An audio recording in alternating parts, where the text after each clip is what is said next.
Hello everyone, how are you today?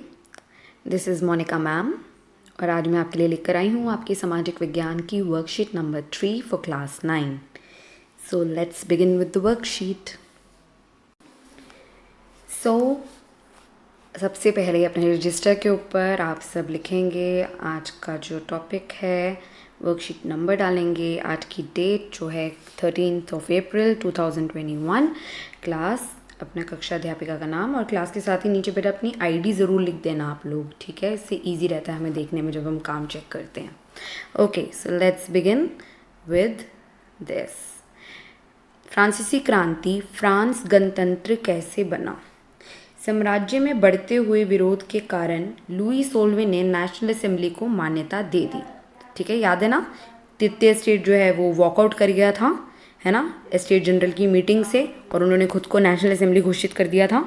तो Louis 16वें ने national assembly को मान्यता दे दी, मान लिया कि वो एक जो है जैसे संसद है जो वो काम करेगी अब सरकार की नीति निर्देश बनाने में, ठीक है, उसको मान लिया.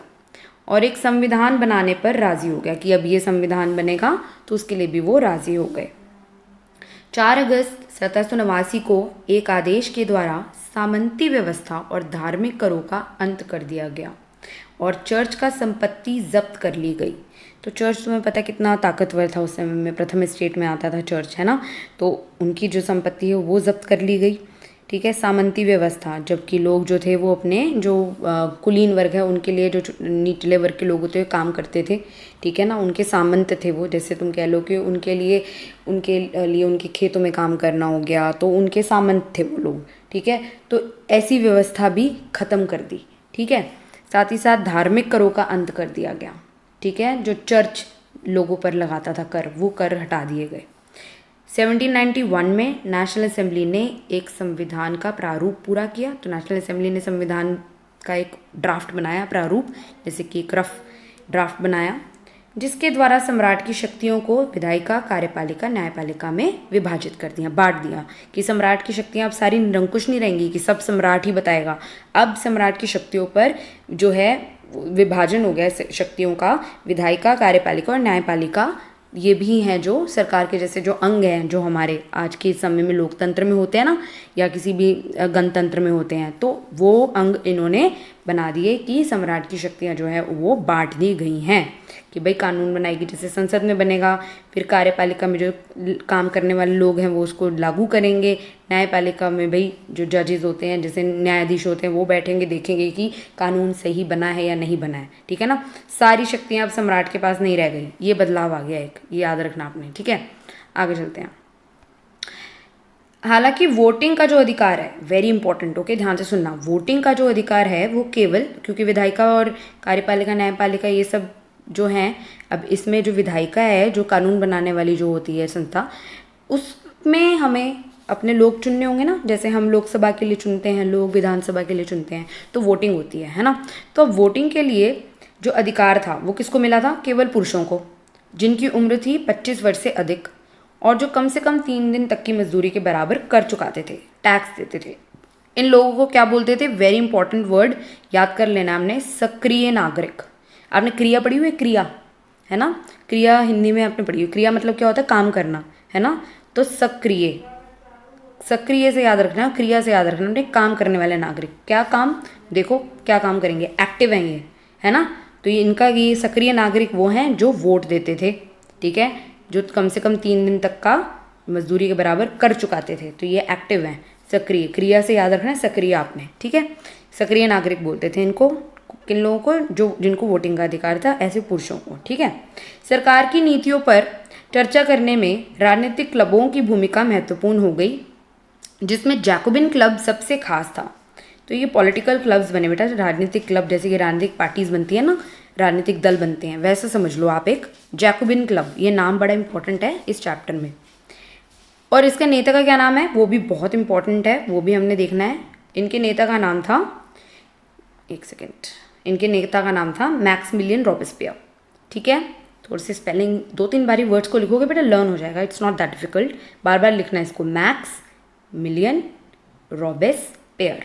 ठीक है, मेरे साथ एक बारी बोलो, मैक्समिलियन रॉबेस्पियर. ओके, ठीक है। आगे देखते हैं, जो इस क्लब में लोग थे ना वो कौन थे, सदस्य कौन थे। इस क्लब के लोगों को हम बोलते थे सौकुलात, क्योंकि वो बिना घुटने वाली पैंट पहनते थे और वो लाल टोपी भी पहनते थे। मुख्य रूप से इसके सदस्य छोटे दुकानदार, कारीगर, नौकर, दिहाड़ी मजदूर आदि थे। मैं आपको एक जल्दी से इनकी फ़ोटो दिखाती हूँ, सौकुलात क्यों कहते थे उनको, आपको एकदम से समझ में आ जाएगा कि ये क्या कहना चाहते हैं कि सौकुलात कौन थे। ज़रा एक बारी देखो इस फोटोज़ को। ओके, सो ये एक बहुत ही इम्पॉर्टेंट शब्द है बेटा, सौकुलात। सौकुलात का मतलब होता है जो बिना घुटनों वाली पैंट्स, ठीक है। सौ मतलब होता है विदाउट, बिना, तो आपको इससे ऐसे याद रखना है। तो जो सौकुलात थे वो कौन थे, वो जैकोबिन क्लब के जो मेंबर्स थे, जो सदस्य थे, उनको हम सौकुलात बोलते हैं। आप ये फ़ोटो देखिए, ये जो पैंट्स हैं ये पूरी घुटनों से नीचे तक है और इसमें लाल धारियाँ बनी हुई हैं। और जो ये सौकुलात थे उनकी एक और पहचान थी, ये लाल रंग की टोपी पहनते थे, ठीक है। ये जैकोबिन क्लब के सदस्य थे। अब अपनी दाईं तरफ आप देखेंगे बेटा तो आपको एक और फोटो नज़र आएगी। इसमें जो पहनी है उन्होंने पूरी पैंट्स नहीं पहनी है, ये जो पैंट्स हैं वो घुटनों तक ही है, देख रहे हैं आप, ये घुटनों तक है। और घुटनों के नीचे जो है उन्होंने क्या पहनी है, सॉक्स, मोजे, वो ऊपर करके पहने हुए हैं वहाँ तक, ठीक है। तो सौकुलात जो थे वो जैकोबिन क्लब के मेंबर्स थे जो बिना घुटनों वाली पैंट पहनते थे, ठीक है ना, बिना घुटनों वाली पूरी लंबी पैंट पहनते थे। लाल सफ़ेद धारियों वाली पैंट थी वो, लाल टोपी भी पहनते थे और ये खुद को समाज की समृद्ध वर्ग से, यानी कि कुलीन वर्ग से अलग दिखाना चाहते थे, ठीक है। और जो उनकी जो होती थी पैंट वो घुटनों तक की पैंट होती थी, ठीक है ना। तो अपने आप को बाकी लोगों से अलग दिखाने के लिए उन्होंने अपना जो ड्रेस है, जो अपनी हुलिया है, पहनावा ही बदल लिया था जैकोबिन क्लब के सदस्यों ने। ऑलराइट, ये आपने याद रखना है। एक बार ये तस्वीर देख लीजिए, इससे आपको बिल्कुल क्लियर हो जाएगा। लेफ्ट साइड पे आपके लाल धारियों वाले जो है वो सौकुलात हैं और जो राइट साइड पे हैं वो सौकुलात नहीं हैं। तो आ गया बेटा आपको समझ में कि सौकुलात क्या होते हैं। आई होप आपको लर्न ही हो गया होगा अब तक, ठीक है, क्योंकि फ़ोटो देखते हैं ना हमें बड़ी जल्दी माइंड में बैठ जाती है वो चीज़। आगे देखते हैं। 10 अगस्त 1792 को इस क्लब के लोगों ने राजा के खिलाफ विद्रोह कर दिया। किस क्लब के लोगों ने, जल्दी से बताओ। यस, जैकोबिन क्लब के लोगों ने, ठीक है, राजा के खिलाफ विद्रोह कर दिया और महल पर कब्जा करके राजा को कैद कर लिया। चलो भाई, राजा कैद हो गया। नए चुनाव करवाए गए जिसमें सभी पुरुषों जिसकी उम्र 21 वर्ष से अधिक थी उनको मत देने का अधिकार मिला। तो पहले क्या थी एज, 25 वर्ष, ठीक है, और अब 21 वर्ष, ठीक है। इस नई असेंबली को कन्वेंशन नाम दिया गया। तो पहले की जो हमारी असेंबली थी वो थी हमारी नेशनल असेंबली, और अब की हम जो असेंबली की बात कर रहे हैं, जो नई असेंबली बनी 1792 की बात कर रहे हैं हम, इस असेंबली का नाम था कन्वेंशन, ठीक है। असेंबली का नाम से ऐसे याद रखो बेटा, असेंबली जैसे कि हमारी होती है विधानसभा, ऐसे याद रखो ये है हमारी कन्वेंशन। ऐसे लर्न करो आप, थोड़ा माइंड में ना हम कनेक्शन बना के चीज़ों को याद कर सकते हैं, ठीक है। तो कन्वेंशन नाम दिया इसको, ठीक है। 21 सितंबर 1792 को राजतंत्र का अंत हो गया। राजतंत्र मतलब राजा का जो राज चल रहा था वो उसका अंत हो गया। फ्रांस गणतंत्र घोषित कर दिया गया। तो वो डेट क्या है जब फ्रांस को गणतंत्र घोषित किया गया, 21 सितंबर 1792। ये आपका आगे क्वेश्चन भी है, तो अब ये लर्न कर लो यहीं पे। और लुई सोल्वे को देशद्रोह के आरोप में 21 जनवरी 1793 को मौत की सज़ा सुना दी गई। क्योंकि आपको पता है लुई 16 से पहले ही लोग बिल्कुल खुश नहीं थे, है ना, कि अच्छा राजा नहीं है, हमारा ख्याल नहीं रखता, ऐशो आराम में जी रहा है। और जब उनकी ताकत राजा की थोड़ी सी लेके बांट दी तब भी लोग खुश नहीं थे। उनको तो बिल्कुल बहुत बड़ा बदलाव चाहिए था कि पूरा राजतंत्र ही खत्म करना था, उनको राजा चाहिए ही नहीं था अब, ठीक है ना। तो लुई सोल्वे को देशद्रोह के आरोप में 21 जनवरी 1793 को मौत की सज़ा सुना दी गई। तो इस प्रकार फ्रांस जो है वो एक गणतंत्र बना। डेट याद हो गई, 21 सितंबर 1792, ठीक है। शुरू कब हुई थी फ्रांसीसी क्रांति, डेट याद है आपको, 1789 को स्टार्ट हुई थी। याद रखनी है डेट बेटा, वेरी इंपॉर्टेंट डेट, ठीक है। चलिए अब जल्दी से इसके क्वेश्चन आंसर्स कर लेते हैं। ओके सो जल्दी से इनके क्वेश्चन आंसर्स कर लेते हैं, बहुत इजी हैं अगर आपको वर्कशीट समझ में आ गई है तो। फर्स्ट क्वेश्चन, फ्रांस में सामंती व्यवस्था का अंत कब कर दिया गया था? इसका उत्तर है 4 अगस्त 1789 में फ्रांस सामंती व्यवस्था का अंत कर दिया गया था। जब भी आप बेटा अपना आंसर लिखें पूरा कंप्लीट लाइन में लिखने की कोशिश करा करें, ये एक अच्छी आदत है जो हमें होनी चाहिए। जैसे इंग्लिश और हिंदी में आप पैराग्राफ के कभी भी उत्तर लिखते हो हमेशा आप फुल सेंटेंस में लिखते हो ना, सामाजिक विज्ञान में भी आपने वैसे ही करना है, ठीक है। नेक्स्ट क्वेश्चन, नेशनल असेंबली के द्वारा सम्राट की शक्तियों का बंटवारा कैसे किया गया? तो इसका उत्तर है 91 में नेशनल असेंबली ने एक संविधान का प्रारूप पूरा किया। इसके द्वारा सम्राट की शक्तियों को विधायिका, कार्यपालिका और न्यायपालिका में विभाजित कर दिया गया, ठीक है ना। जैसे हमारे यहाँ पे भी अभी होती है ना विधायिका, कार्यपालिका, न्यायपालिका, है ना, ऐसे ही सम्राट की शक्तियों को भी इन तीनों वर्गों में ऐसे विभाजित कर दिया। मतलब जो सम्राट है उसकी जो निरंकुश शक्तियाँ उस पर कंट्रोल करना था ना, उस पर रोक लगानी थी, वो किया गया, ठीक है। नेक्स्ट क्वेश्चन, नेशनल असेंबली के द्वारा लोगों को जो वोटिंग का अधिकार मिला था वह आज के सार्वभौमिक वयस्क मत अधिकार से किस प्रकार अलग है? ये बेटा क है, ये त हो गया, ठीक कर लेना। उत्तर है इसका, नेशनल असेंबली के द्वारा वोटिंग का अधिकार केवल उन पुरुषों को दिया गया था जिनकी उम्र 25 वर्ष से अधिक थी, ज़्यादा थी, और जो कम से कम 3 दिन तक की मजदूरी के बराबर कर चुकाते हों। ये कर है, ये पर हो गया है, प्लीज़ करेक्ट कर लेना, कर है ना, टैक्स।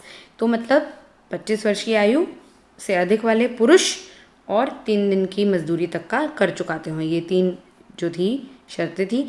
और आगे इस समय में जो हमारे सार्वभौमिक वयस्क मताधिकार है वो कैसे अलग है? वो ऐसे अलग है, ये आज की सार्वभौमिक वयस्क मताधिकार से बहुत अलग था, क्योंकि सार्वभौमिक वयस्क मताधिकार में हर वयस्क नागरिक को मत देने का अधिकार होता है, मतलब वोट डालने का अधिकार। हर वयस्क, वयस्क मतलब अडल्ट, अडल्ट मतलब समझते हो ना, बड़े जो होते हैं। जैसे कि हम भारत में क्या है, एज 18 साल की आयु के ऊपर के लोग जो हैं वो वोट डाल सकते हैं, ठीक है ना। अलग अलग देशों में थोड़ा डिफरेंट होता है, तो भारत में है 18 साल, ठीक है। इसमें किसी भी प्रकार का भेदभाव नहीं होता, जैसे आर्थिक, सामाजिक, धार्मिक, जन्म के स्थान, लिंग या जाति, ठीक है। हर किसी को जो नागरिक है और जो वयस्क है उसको जो है मत डालने का अधिकार होता है। ये नहीं देखते कोई गरीब है, कोई अमीर है, या औरत है या आदमी है, ऐसा कोई भेदभाव नहीं होता है। तो ये होता है सार्वभौमिक वयस्क मताधिकार, सार्वभौमिक सबके लिए, इससे याद रखना, ठीक है। नेक्स्ट,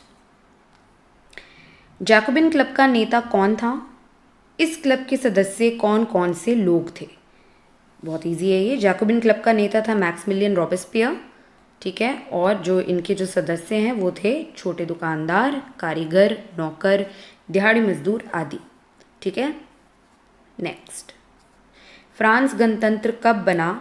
इसका उत्तर है 21 सितंबर 1792 को फ्रांस गणतंत्र बना, ठीक है। तो अब ये आपकी वर्कशीट कंप्लीट हो गई है। प्लीज़ मेरे चैनल को सब्सक्राइब ज़रूर करें and share this video with your friends, ताकि वो भी इसको देख लें। और आपको अगर समझ में आए वीडियो या इसमें कुछ भी अच्छा लगा हो आपको, तो मुझे कमेंट्स में ज़रूर बताना बेटा। I will be very happy to reply to you all. मैं सबके रिप्लाई करने की पूरी कोशिश करती हूँ। तो नेक्स्ट वीडियो तक बाय बाय।